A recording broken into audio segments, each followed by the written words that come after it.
Hello, this is Chance Kazar. I'm going to be giving my policy brief on how a low carbon economy would lead to increased well being and economic resilience, specifically related to the fossil fuel industry. I would like to discuss the damages done and ways to hopefully alleviate these into the future, as well as making a transition to clean energy. It was estimated that in 2010, 1.7 trillion US dollars was associated with health costs directly caused by pollution, and that 50% were directly related to road transportation. If you look at this graph, it'll show a breakdown of different types of disease directly related to pollution that led to deaths, totaling in 3.7 million. This was also while the fossil fuel industry receives around $20 billion annually to continue current energy production means. I believe the first step to addressing these problems would be to start with a reduction in the subsidies that are being given, as well as developing taxing infrastructure that works to alleviate the negative externalities and reducing future damages done.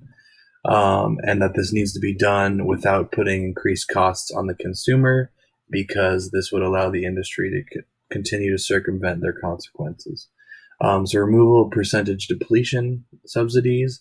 I believe that these allow companies to defy normal market behavior, whereas decreasing supply would drive their costs up and would make energy sourcing through fossil fuels obsolete. They're being allowed to avoid this through subsidies. An estimated $13.9 billion could be generated by eliminating these.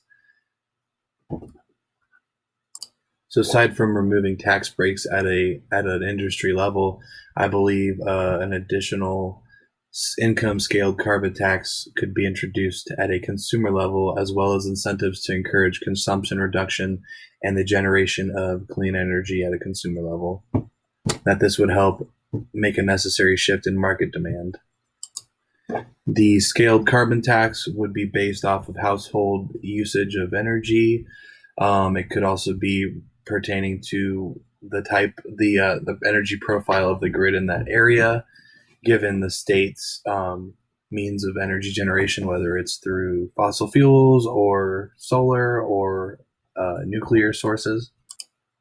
The programs involved in this step would also enable varying solutions for households to reduce their financial responsibility for the carbon tax, which would enable more economically privileged households to invest in clean energy production at a household level, as well as investing in clean energy vehicles, and also the development of community programs around gardening that would hopefully not only address the issue of a carbon footprint of the food industry, but would maybe help meet food security in low-income communities, as well as offer a means of carbon sequestration that is otherwise absent in urban areas.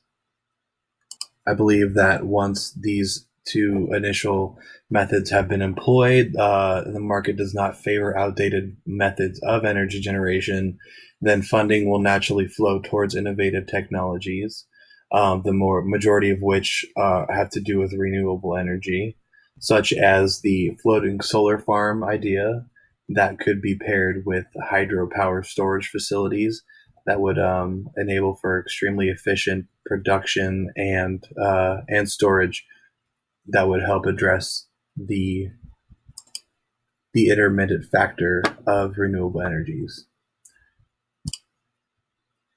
As you can see in these graphs, moving into the future, costs will only get higher and grow depending on where you are, as well as damages will be increasing as well depending on where you are.